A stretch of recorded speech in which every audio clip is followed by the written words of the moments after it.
বাংলাদেশে ঠেলে দিতে বিশেষ বিমানে করে 200 জনকে সীমান্তে আনল ভারত।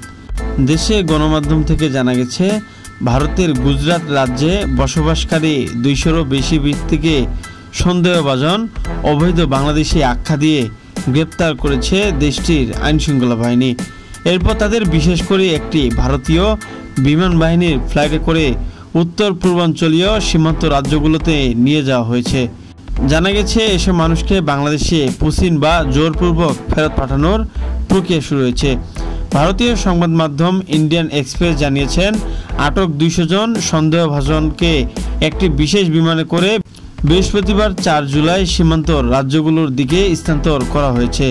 তাদের ভারত বাংলাদেশ সীমান্তের বর্ডার সিকিউরিটি ফোর্সের বিএসএফের কাছে হস্তান্তর করা হবে। খবরে আরও জানানো হয়, বিএসএফের কাছে হস্তান্তরের মধ্য দিয়ে তাদের বাংলাদেশে ফেরত পাঠানোর প্রক্রিয়া সম্পন্ন হবে। গুজরাট পুলিশের বরাতে বলা হয়, গত 2 মাস ধরে এ রাজ্যে বসবাসরত অবৈধ বিদেশিদের শনাক্তের বিশেষ অভিযান চালানো হচ্ছিল। এই অভিযানের আওতায় বাংলাদেশি হিসেবে চিহ্নিত ব্যক্তিদের প্রথমে অস্থায়ী বন্দি শিবিরে রাখা হয় এবং পরে কঠোর নিরাপত্তায় বিমান বাহিনীর ঘাঁটিতে স্থানান্তর করা হয়। এক জ্যেষ্ঠ পুলিশ কর্মকর্তা জানান, ভারত সরকারের স্বরাষ্ট্র মন্ত্রণালয়ের নির্দেশনা অনুযায়ী এবং বিদেশি নাগরিকদের নিবন্ধন দপ্তর এর সহায়তায় এই বিতরণের প্রক্রিয়া পরিচালিত হচ্ছে।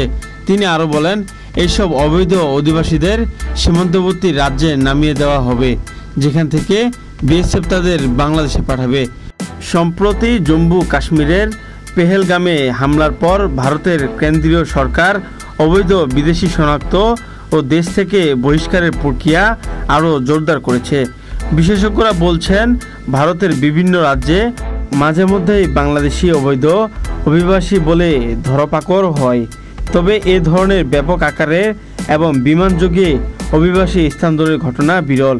বাংলাদেশ সরকারের পক্ষ থেকে এখন পর্যন্ত এ নিয়ে কোনো আনুষ্ঠানিক বক্তব্য পাওয়া যায়নি।